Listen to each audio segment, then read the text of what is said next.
My name is Michael Poff, and this is the Carter-Jenkins Center's Grand Rounds lecture series on the role of anthropology in psychoanalysis. The present lecture is the first of three. As this next slide will show, the first lecture tonight is going to cover Freud's Anthropological Theory.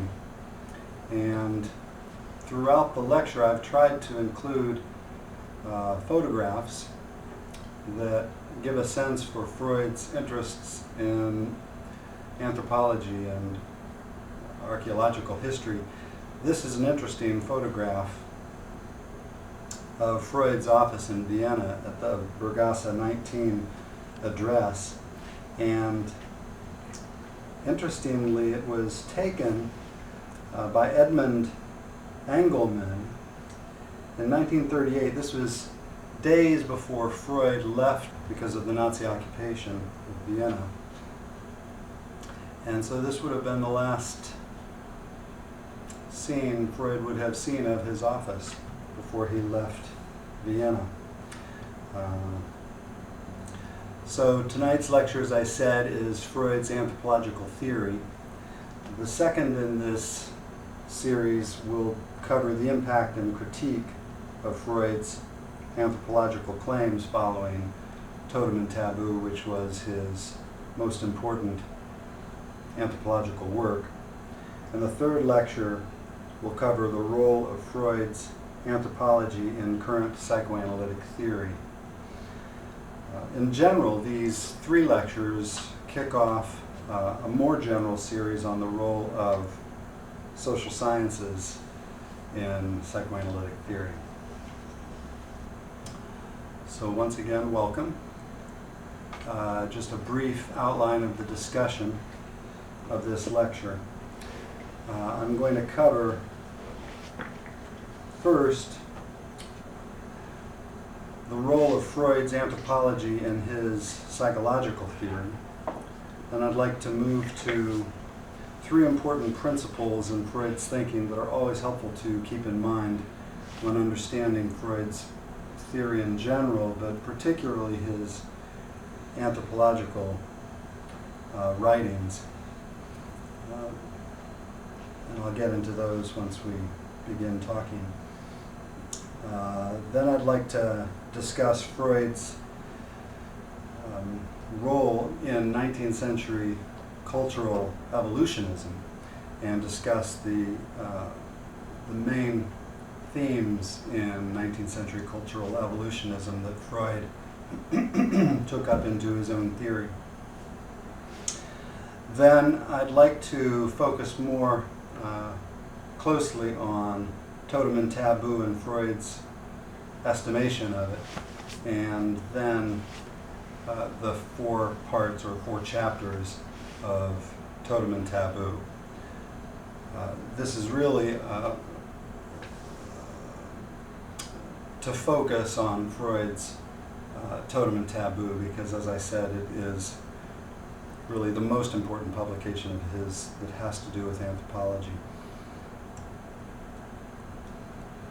The four chapters of Totem and Taboo being the horror of incest, taboo and emotional ambivalence, animism, magic, omnipotence of thought, and then the last chapter, the return of totemism in childhood.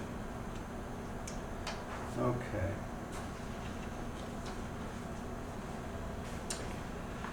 First off, I hope to convey the extent to which Freud's anthropological thinking, like his biological thinking, is central to and integrated with the rest of his more well-known psychoanalytic and psychological theories.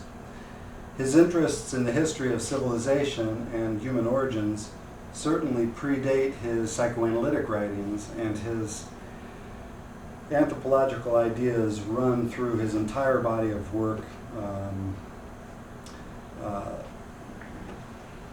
like threads, more or less obviously at different points, but it's always there in the background, at least, if not in the foreground.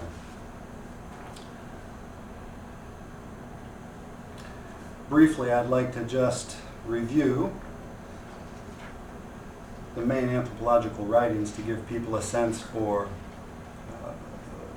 the breadth of them. The following two slides present Freud's major sociocultural works written over the course of his career. At least 21 of Freud's scientific works could be considered sociocultural or anthropological in nature, and 5 of these have to be considered major publications. So let's just go over these real briefly. Some points for a comparative study of organic and hysterical motor paralysis in 1893. That's the very first writing of his that contains within it a cultural reference, and I'll talk about that a bit more closely. Obsessive Actions and Religious Practices, 1907. Civilized Sexual Morality and Modern Nervous Illness, 1908. That's the first full-length cultural essay that Freud wrote. Leonardo da Vinci and a Memory of His Childhood, 1910. The Antithetical Meaning of Primal Words. Dreams and Folklore, 1911. Great as Diana, the Ephesians, 1911. And then in 1913, the year that he writes Totem and Taboo, he writes The Claims of Psychoanalysis to the Interests of the Non-Psychological Sciences. That's Freud making his argument for psychoanalysis as a social science. Then The Theme of Three Caskets, 1913. Totem and Taboo, 1913.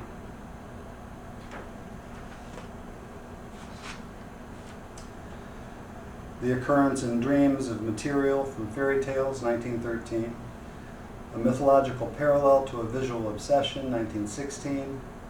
A 17th Century Demonological Neurosis, 1917. The Taboo of Virginity, 1918. And then his next 3 writings are his next 3 major anthropological publications. Between 1921, the year he writes Group Psychology and the Analysis of the Ego, through The Future of an Illusion in 1927, and then Civilization and Its Discontents in 1930. In 1932, The Acquisition and Control of Fire. In 1933, Why War? That's an interesting publication that contains the dialogue between Freud and Albert Einstein, who, as a spokesperson for the League of Nations, had approached Freud to discuss what can be done to eliminate war, and that this includes Freud's response. Freud was not optimistic at all that war could be eliminated. Then in 1939, the last major anthropological work of Freud's, Moses and Monotheism, and then a posthumously published paper, Medusa's Head.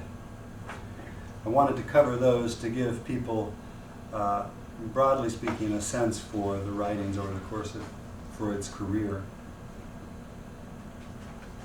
Okay. So the role of Freud's anthropology in his psychological theory. To situate Freud's anthropological thinking in the context of his psychological works, we can turn to his use of metaphors. Throughout his works, Freud made extensive use of archaeological and anthropological metaphors, such as this well-known reference to Rome's past in connection with the unconscious.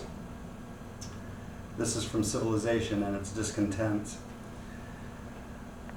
Quote Freud, "Now let us, by a flight of imagination, suppose that Rome is not a human habitation, but a psychical entity with a similarly long and copious past. An entity, that is to say, in which nothing that has come into existence will have passed away, and all the earlier phases of development continue to exist alongside the latest one." This is his metaphor for the unconscious. And long before Totem and Taboo, in 1913, Freud was beginning to integrate cultural evolutionary formulations into his psychoanalytic theory. Frequently, a neurotic symptom is referred to as a survival from the psychology of our prehistoric ancestors. By 1905, in the 3 essays on the theory of sexuality, Freud relates his psychosexual stages of development to evolutionary history. He goes further in the introductory lectures to assert that the psychosexual stages of development represent, quote, heritages, abbreviated recapitulations of the development which all mankind passed through from its primeval days over long periods of time.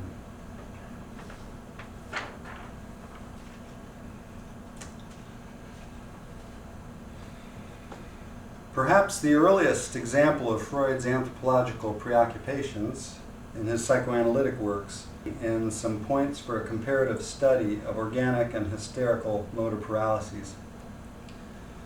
Quote, a loyal subject who would not wash his hand because his sovereign had touched it.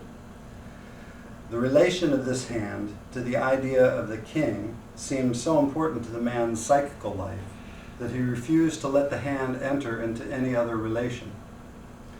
We are obeying the same impulse when we break the glass in which we have drunk the health of a young married couple. Savage tribes in antiquity, who burned their dead chief's house, his weapons, and even his wives along with his dead body, were obeying the same idea that no one should ever touch them after him.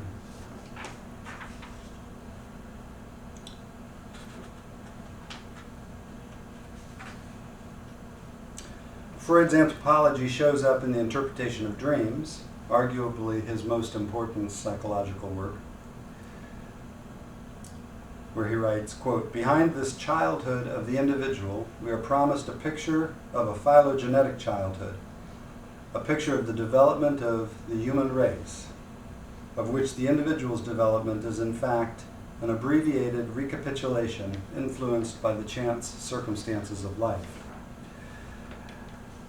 That's from the interpretation of dreams in 1900, and that's a very dense quote. There's so much going on in it, and so I want to focus in a little bit on that quote in particular, because it will help us discuss these 3 principles that I think are important to keep in mind when understanding Freud's general theory, but particularly his anthropological writings.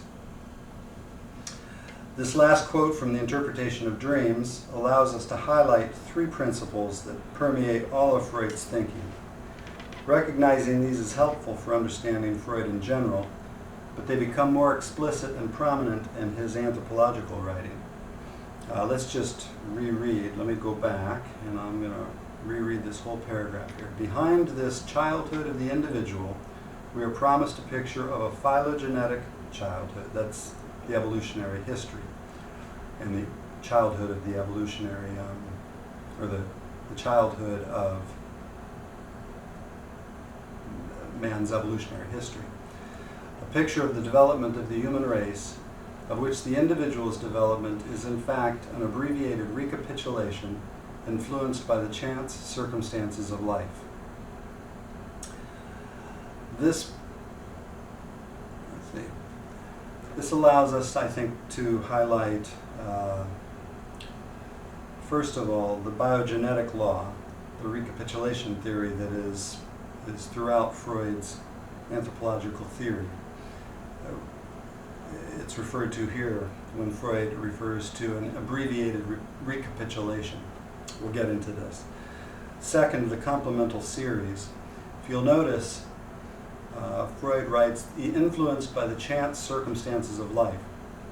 There he's weighing, on the one hand, our experience throughout our development during our lifetime, with, on the other side of an equation, which he refers to as the complemental series, is the innate endowment that we're born with.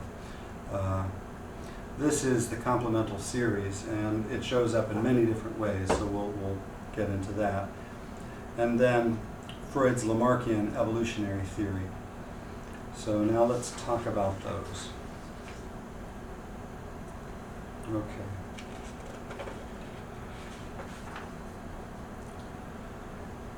So first, the biogenetic law and Freud's analogical method. Freud, like many cultural evolutionists of the 19th century, adhered to the so-called biogenetic law of biological evolution formulated by German embryologist and philosopher Ernst Haeckel. In a phrase, ontogeny recapitulates phylogeny. The stages traversed by the human fetus during embryological development recapitulate the entire history of biological evolution. Freud and others applied Haeckel's theory to cultural evolution, asserting that the stages of individual psychosocial development, from infancy to adulthood, recapitulate the stages of human sociocultural evolution, from primitive to civilized man. This biogenetic formulation went hand in hand with a general comparative approach and with Freud's ubiquitous analogical method of reasoning. The clearest instance of this analogical method, which is throughout all of his thinking, is the claim that infancy in civilized society is the contemporary analog to primitive man. Other analogous pairs followed from this method, including individual psychopathology analogous to prehistoric social phenomena, primary narcissism and omnipotence of thought, analogous with primitive magic, childhood attachment, analogous to the religious phase of civilization. Freud had his stage theory of social evolution, the religious phase being equated to our own childhood attachment to our parents. Maturity and dominance of the reality principle, equated or analogous with the scientific phase of civilization. Psychological incorporation of a leader in group psychology, analogous with the literal leading of the father of the primal horde. This is Freud's postulation of the primal horde in Totem and Taboo. We'll get into that. Identification with the parent in the resolution of the Oedipus Complex is equated or seen as analogous to the literal eating of the father of the primal horde. And neurotic symptoms, analogous to totemism and religious rituals. Okay, the Complemental Series. Freud is relentless in his stress on both sides of various polarities: male, female, passive, active, innate versus experiential determinants in our own development.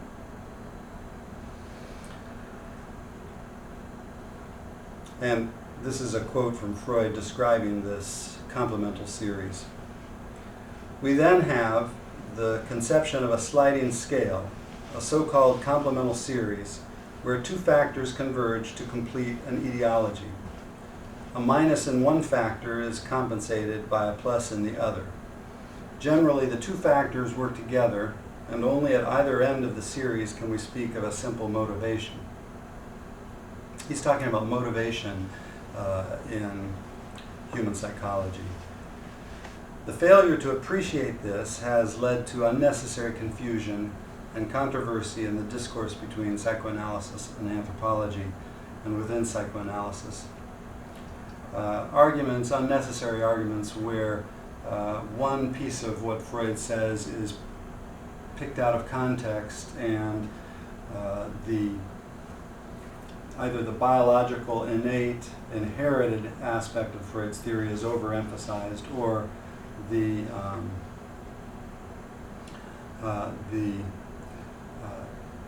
developmental, experiential side is overemphasized in a point that Freud's making. The most important example of the complemental series is related to nature versus nurture, the role of experiential, environmental versus biological determinants of human psychology and culture. So much of Freud's anthropological theory stresses the primacy of biological determinants and the universal psychological consequences of our genetic heritage. Nowhere was this more apparent nor aroused more controversy than in Freud's claim for the innate and universal nature of the Oedipus complex, which is essential to his thesis in Totem and Taboo. Freud was unequivocal in his assertion that this was a universal, quote, here's Freud, phenomenon which is determined and laid down by heredity. And yet, Freud repeatedly stressed the determining role of environmental factors in individual development. His formulation of the Oedipus complex explicitly preserves this environmental or interpersonal factor in the form of the superego as an interjection of parental and social values. In The Dissolution of the Oedipus Complex, 1924, he cautions that, quote, the justice of both these views cannot be disputed. Moreover, they are compatible. There is room for the ontogenetic, or the developmental experiential view, side by side with the more far-reaching phylogenetic one, evolutionary. And on general ego development, Freud maintained to the end that, quote, we have repeatedly had to insist on the fact that the ego owes its origin, as well as the most important of its acquired characteristics, to its relation to the real external world. That's something he writes in 1938, a year before his death.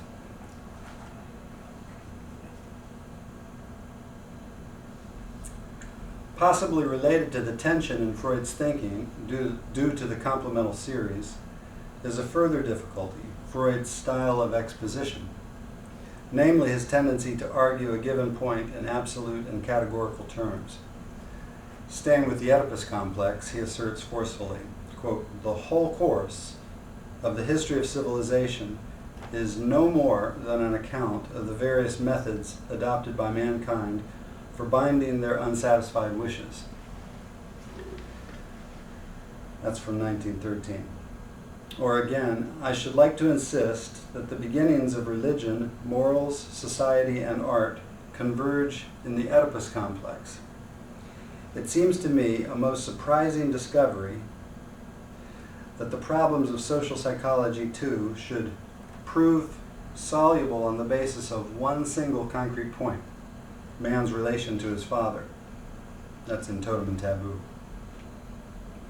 And yet it's only in a footnote that he really qualifies the absolute tone of this, these propositions of his. The one from Totem and Taboo, quote, since I am used to being misunderstood, I think it worthwhile to insist explicitly that the derivations which I have proposed in these pages do not in the least overlook the complexity of the phenomena under review.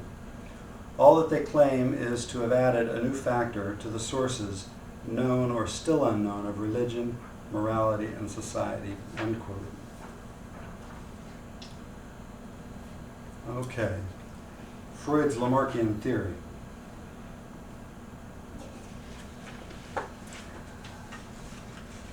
As I was preparing this lecture and reading and rereading the material on the Complemental Series,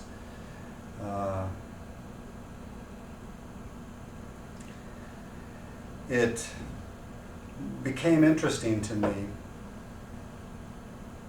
to consider whether Freud's insistence on the complemental series, this constant balancing between inheritance, biology, innate factors versus ontogenetic, experiential factors, whether this insistence on the complemental series may have influenced his continued faith in the Lamarckian evolutionary theory of acquired characteristics. Freud never abandoned his conviction that the acquired experiences of our prehistoric ancestors, repeated sufficiently over the course of history, eventually became structured into our genetic endowment as a species. This idea remained central to his anthropological writings to the very end, long after it was widely discredited, the Lamarckian theory. I wanted to read this quote to get a sense for just how much he's straining at times to integrate Lamarckian theory along with this tension between biology and experience. Notice how he tries to integrate all of this. Taboos, we must suppose, are prohibitions of primeval antiquity, which were at some time externally imposed, that's the experience, upon a generation of primitive men. They must then have persisted from generation to generation, perhaps merely as a result of tradition transmitted through parental and social authority. That's experience, but more specifically in terms of his structural theory, it's the superego there. Possibly, however, in later generations, they may have become organized as an inherited psychical endowment. That's Lamarckian theory. Who can decide whether such things as innate ideas exist, or whether in the present instance they have operated either alone or in conjunction with education, that's experience and the superego, to bring about the permanent fixing of taboos. That's Lamarck. Okay. In the next section, I'd like to begin to talk about Freud and 19th century cultural evolutionism, beginning with a discussion of Freud's debt to Herbert Spencer and Charles Darwin.